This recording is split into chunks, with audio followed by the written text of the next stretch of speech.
Good afternoon. This is Jim Whitehead, and you are looking at Pip the penguin. Now, this is going to be a very interesting story. One of those things where we kind of go, wow, these animals are pretty damn smart. Okay. That, as you can see, and the name of this, by the way, is The Bird Who Flew Underwater. Now you're looking at Pip. Pip is a young, idealistic penguin. I know you're probably saying, we would say people are idealistic. And in this case, Pip is an idealistic penguin. What a beautiful little guy. You know, and they're born, they kind of look and they kind of see what's going on here and there. Okay, as him being an idealistic penguin, he's got some ideas that he is a little confused about. Now, this is Aldwin. He is an older, wiser penguin. And by the way, I'm 75 years old, so I should be really wise, right? Okay. Now, the setting is where they're on the edge of a vast, icy cliff in Antarctica. And, you know, they have to kind of learn together. They get taught after they're born, and then the whole cycle begins all over again.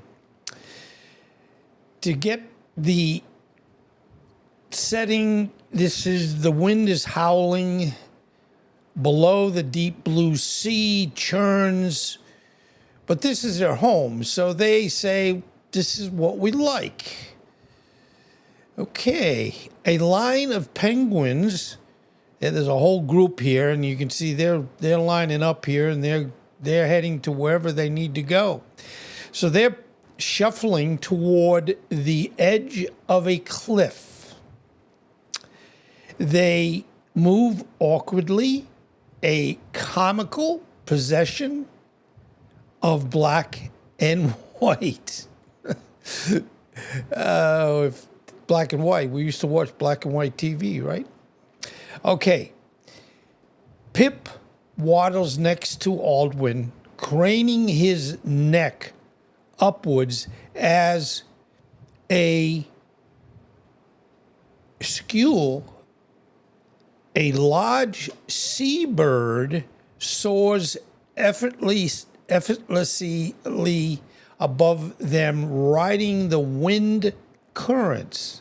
Now, this is where Pip kind of is looking up with Aldwin. They're looking up at the bird, and Pip is saying, wait a minute.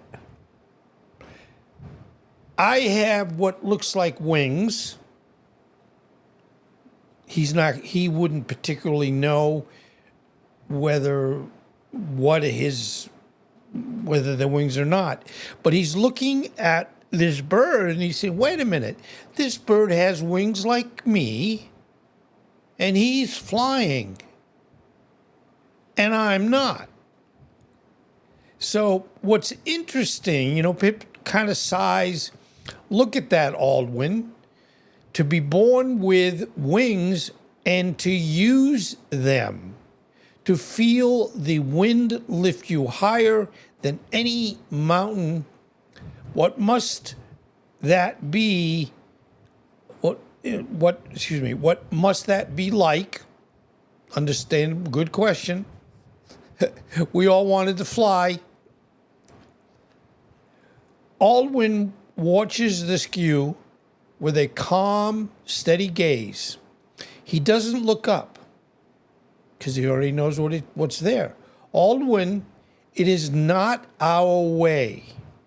So he's telling Pip, yeah, the bird's flying, the bird has wings, but that is not our way. Now, this is going to get into an interesting proposition of what Pip, is wondering. Our wings are different currents. So he's like, well, wait a minute. So Pip is getting frustrated, but and listen to this, that's the paradox, isn't it? How does Pip, and I know you're going to say, I don't think Pip would understand what a paradox is, but he's kind of saying, wait a minute.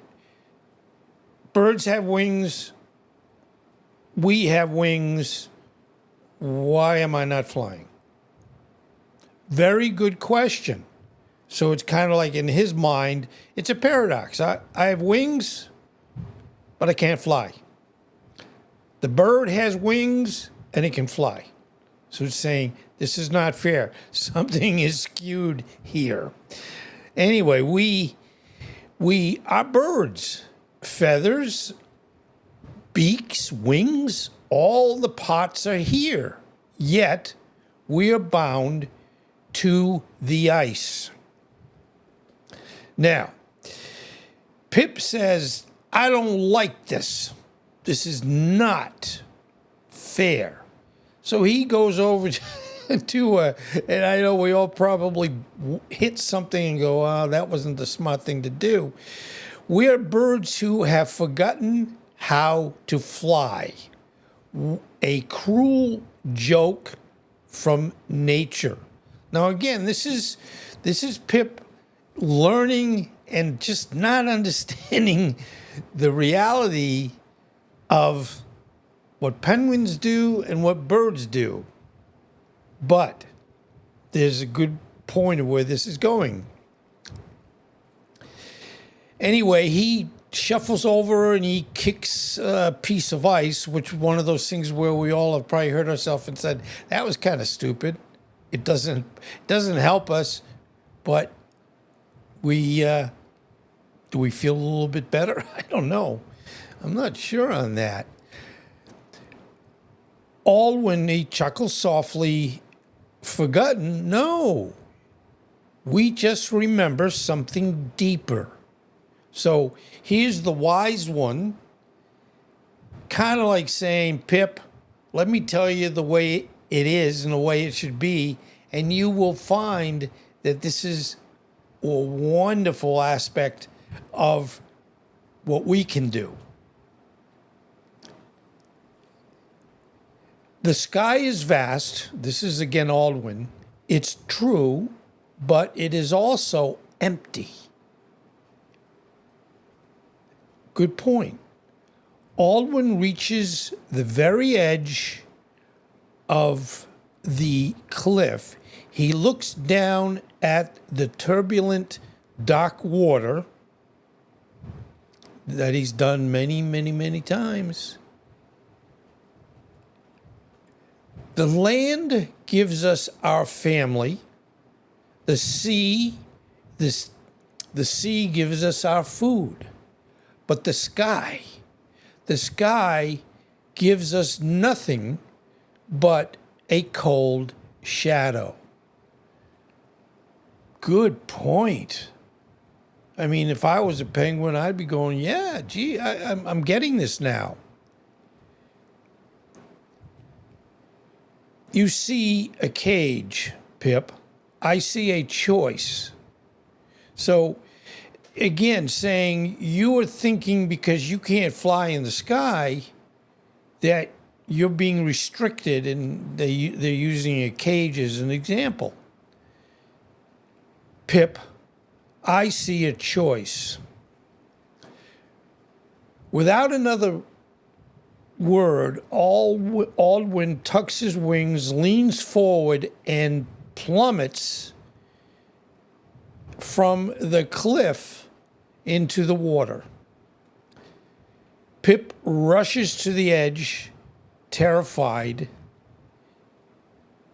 He peers down, and for a moment there's nothing but the splash.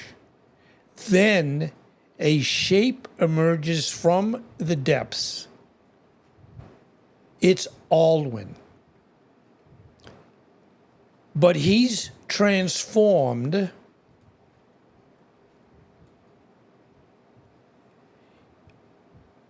underwater. He is no longer awkward. He is grace personified. He uses his wings not to flap, but to fly through the water. He banks, dives, and spirals with breathtaking speed and agility, chasing a school of silverfish. He is more torpedo than bird. So I think you're seeing here where Aldwin, by example, is showing and more or less saying the sky is just empty and who cares? There's no food there. I mean, really. So what? Why do you really care about being up in the sky? We go into the water and we can move like nobody else. No other animal can move like we can. And the good news is we're fast, we have agility, and we can get our necessary food.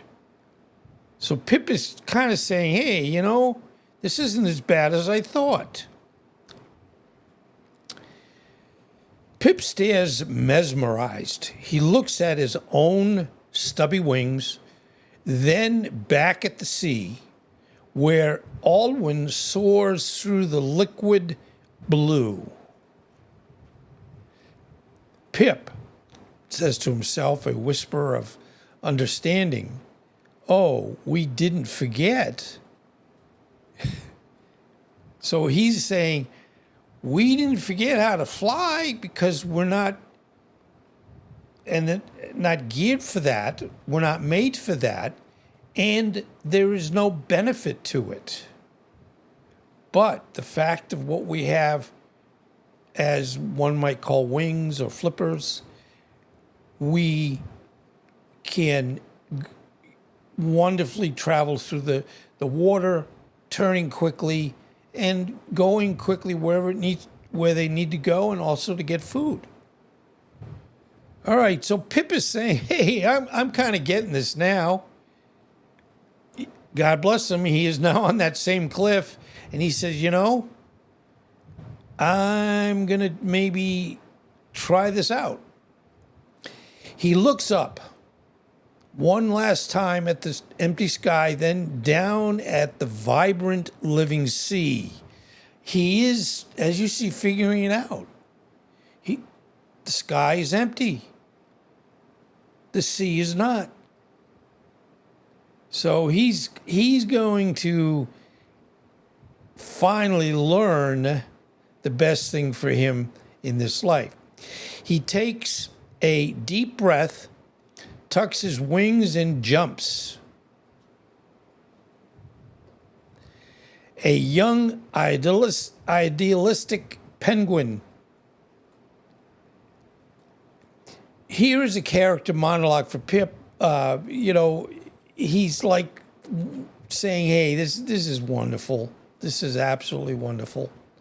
And so he's now in the water, and he now totally understands what Aldwin was referring to with the sky being empty and the ocean being full.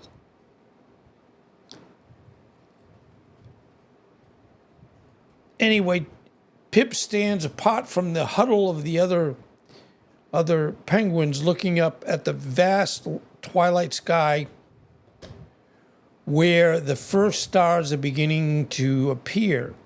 He tucks and untucks his wings nervously. He says to himself, they say the sun sleeps beneath the ice at night, but I think it goes to visit the other sky, the one above the wind. I try to picture it sometimes, not just seeing it, but feeling it, the great silence up there. So, again, now he really is figuring out, he can see why he doesn't need to, or is not designed, in essence, to fly in the sky. It's to fly in the beautiful blue water. That is essence where they travel, they get their food. Pretty darn cool. So, kind of ending this, the clouds aren't just water vapor. They're islands of snow floating in a deep blue ocean, and you could just stretch your wings and fall upwards. Now, the graphic here is just saying that he still is looking at the sky, although he's learned that he doesn't need to do the sky, and it wouldn't do any benefit to him. There's nothing there for him. It's like locked, in so many words. But when he turns the other way and looks down at the water and realizes that is where I belong. Anyway, he stretches a wing, looking at it with a mix of wonder and disappointment.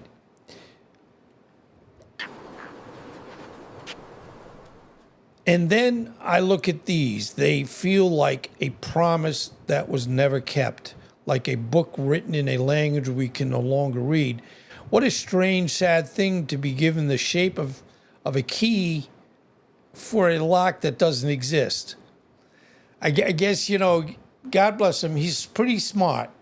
And he still has learned something. It's going to help him for his future. And he'll realize that there's no benefit to the sky. In fact, the sky can be probably, with storms and so on and so forth, could probably have it where it wouldn't make sense anyway. Birds have trouble when there's storms and so on and so forth, but, they, depending on their wingspan, can do better or not as well.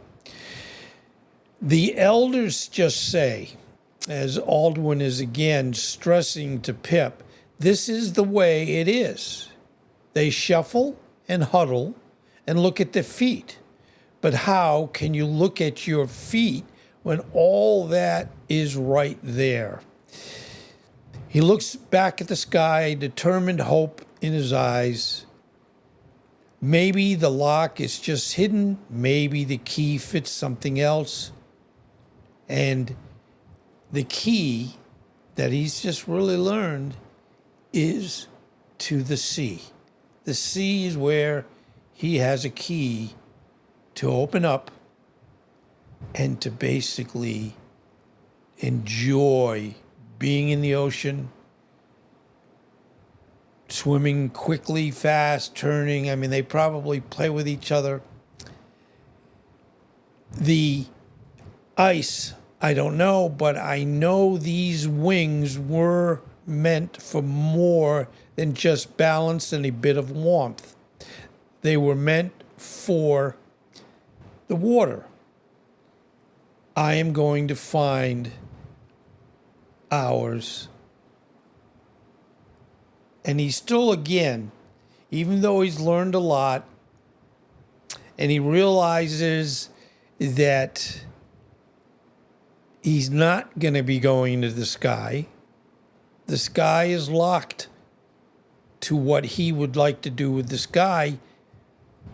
And yes, he's only been swimming in the water a very short time, but he will learn that that is the best way.